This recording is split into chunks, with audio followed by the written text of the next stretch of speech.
अस्सलामुअलैकुम वरहमतुल्लाहि वबरकातुहू। बिस्मिल्लाहिर्रहमानिर्रहीम।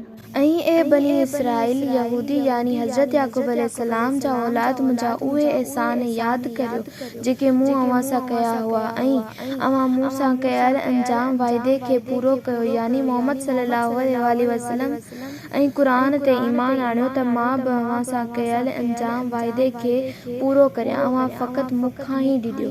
ऐं यहूदियों जेको किताब मूं पंहिंजे बानी मोहम्मद सल्लल्लाहु अलैहि वसल्लम ते लाथो आहे उन ते ईमान आणियो छाकाणि त उहो अव्हां वटि आयल किताब तौरेत जी तस्दीक़ कंदड़ आहे ऐं सभ खां अॻु अव्हां उन जो इनकार न कयो ऐं मुंहिंजी आयतुनि खे बदिलाए करे उन्हनि खे सस्ते मुल्ह में न विकिणियो ऐं अव्हां रुॻो मूंखां ई ॾिजो ऐं सच खे कूड़ जो लिबास न पारायो ऐं न ॼाणे वाणे हक़ खे लिकायो ऐं निमाज़ क़ाइमु कयो ऐं ज़कात ॾियो ऐं रुकू कंदड़ सां गॾु रुकू कयो यानी न्याज़ ऐं निवड़त सां झुको ऐं मोहबत सां बाजमायत निमाज़ अदा कयो।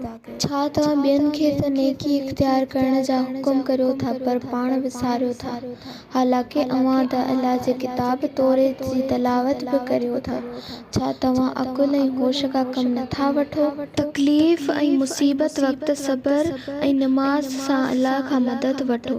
बेशक इहा निमाज़ आजिज़ी कंदड़ बानी खां सवाइ ॿियनि लाइ ॾुखी ऐं मुश्किल आहे। उहे आजिज़ी कंदड़ ऐं फरमाबरदार बाना ई आहिनि जेके ख़ूब सम्झनि ऐं यकीन रखनि था त उन्हनि खे ज़रूरु पंहिंजे रब सां मिलणो आहे ऐं बेशक खेनि उन ॾांहुं मोटणो आहे।